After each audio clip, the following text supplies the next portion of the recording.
అందుకే నమస్కారం. ఫైనల్లీ నాకైతే ఇది పర్ఫెక్ట్ అనిపిస్తుంది. SIM binding. నా మొబైల్లో సిమ్ ఉంది, వాట్సాప్ ఉంది, టెలిగ్రామ్ ఉంది, సిగ్నల్ ఉంది, ఇక రకరకాల టెలిగ్రాము అవన్నీ అన్నీ ఉన్నాయి. ఆ నెంబర్ నా సిమ్ మీద ఏ నెంబర్ అయితే ఉందో, సిమ్ ఇది నథింగ్ బట్ నెంబర్ ఉంది కదా లైక్ అలా, ఆ నెంబర్తో నేను ఈ వాట్సాప్, సిగ్నల్, టెలిగ్రామ్ అన్నీ ఓపెన్ చేస్తాను కదా. నీ మొబైల్లో సిమ్ లేకుండా కానీ ఇన్ని రోజులు నెట్వర్క్తో నడిచేస్తుంది, వైఫైతో రిమైనింగ్ వాటితో. ఇప్పుడు సిమ్ బైండింగ్. నువ్వు ఏ మొబైల్ అయితే ఆ యాప్స్ యూజ్ చేస్తున్నావో అందులో ఖచ్చితంగా సిమ్ ఉండాల్సిందే. రేపు 1వ తారీఖు నుంచి అమలు ఇది. యాక్చువల్గా చాలామంది దాన్ని ఎక్స్టెండ్ చేయమని అడుగున్నారు, బట్ కేంద్ర ప్రభుత్వం సస్యమేరా అని చెప్పింది. ఎందుకంటే ఎవడ పడితే వాడు ఎలా పడితే అలా వాడేస్తున్నారు.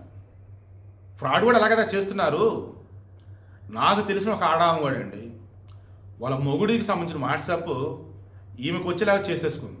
ఎలా అంటే నాకు ఆశ్చర్యం వేసింది. ఆడవాళ్ళు అనుకుంటే ఏదైనా చేయగలరా బాబు అని. ఎనీవే పాప మా ఆయన మంచోడే, ఈమె కూడా పాప మంచోడు మా ఆయన అని చెప్పేసి అంది. సంతోషం ఇప్పుడు అది చేయకమ్మా అని చెప్పేసి అన్నా.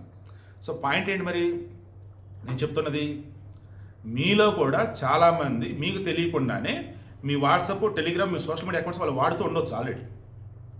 ఎందుకు ఒకసారి సిస్టమ్ లాగిన్ అయితే స్విచ్ ఆఫ్ చేయకుండా, అంతే స్విచ్ ఆఫ్ చేయకుండా షట్ డౌన్ చేయకుండా ఉంటుంది, అలా రన్ అవుతున్నాడు ఇది. ఇప్పుడు మొబైల్లో కనుక మీరు కనుక ఆపరేట్ చేస్తూ ఉంటే టెలిగ్రాము, వాట్సాప్ ఇటువంటివి ఖచ్చితంగా మీ మొబైల్ నెంబర్ కూడా అదే మొబైల్లో ఉండాలి.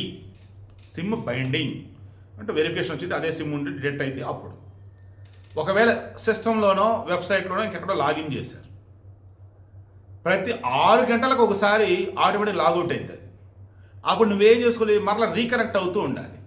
సో అక్కడ కూడా నీకు ఇబ్బంది లేదు. అంటే ఫైనల్గా ఈరోజు కేంద్ర ప్రభుత్వం తీసుకొచ్చిన ఎందుకురా బాబు సిమ్ బైండింగ్ అంటే, ఫ్రాడ్ అనేది జరగొద్దు, వేరే వాళ్ళు నీ అకౌంట్ ఏవైతే సోషల్ మీడియా అకౌంట్స్ హ్యాక్ చేయొద్దు, అన్నిటికి సంబంధించి సైబర్ క్రైమ్స్ అరికడటానికి, అన్నిటికి సంబంధించి చుట్టుపక్కల వారికి సంబంధించి వారిని కొంతమంది కావాలని వాంటెడ్ మోసం చేస్తున్నారు, అటువంటి మోసం జరగకుండా ఆపటానికి సిమ్ బైండింగ్. మీలో నాకు తెలిసి చాలామంది ఆ మొబైల్ ఉన్నటువంటి, ఆ మొబైల్ నెంబర్ ఉన్నటువంటి మొబైల్లోనే ఈ వాట్సాప్ రిమైనింగ్ ఉన్నాయి. నేను కొంతమంది చెక్ చేశాను, ఆ నెంబర్ ఫోన్ చేస్తే కలవదు, వాట్సాప్ కాల్ చేస్తే కలిసిద్ది. ఇదేంటని అడిగితే, లేదు సార్ అది నార్మల్ సిమ్ లేదు, వాట్సాప్ మాత్రమే. ఇబ్బంది అయింది, సిమ్ మళ్ళీ ఎవరో తీసుకుంటారంటే తీసుకున్నప్పుడు చూద్దాంలే సార్. వన్స్ ఆ నెంబరు 90 డేస్ ఏమో వాడకపోతే వేరేవాడికి వెళ్ళిపోయింది. అప్పుడు ఆటోమేటిక్గా ఆ సిమ్ వేరేవాడు తీసుకున్నాడు అనుకుందాం, ఇంకో 15 రోజులు, 4 రోజులు గ్యాప్ ఇస్తారు నెట్వర్క్ వాడు, ఎయిర్టెల్, జియోడు గ్యాప్ ఇస్తాడు. ఆ సిమ్ ఆల్రెడీ వేరేవాడు తీసేసుకున్నాడు. నువ్వు ఎంత బతిలాడినా ఇంకేముంటుంది, నీకు వచ్చే ఓటీపీలు మొత్తం అటు వెళ్ళిపోతుంటాయి. నీ వాట్సాప్ కూడా ఆటోమేటిక్ వాడు ఇన్స్టాల్ చేసినప్పుడు నెంబర్తో కొడితే ఆల్రెడీ దీని మీద వాట్సాప్ ఎక్కడ ఉందరా బాబు అన్నప్పుడు లాగౌట్ చేసేదారు అంటాడు. ఖతం. వీడియో కంటెస్ట్ మీకు అర్థమైందా? మీరు ఇక నుంచి మీరు ఏదైతే వాట్సాప్, టెలిగ్రామ్కి ఒక నెంబర్ అనేది వాడుతున్నారో ఆ నెంబర్తో సిమ్ మీ దగ్గర ఉండాల్సిందే.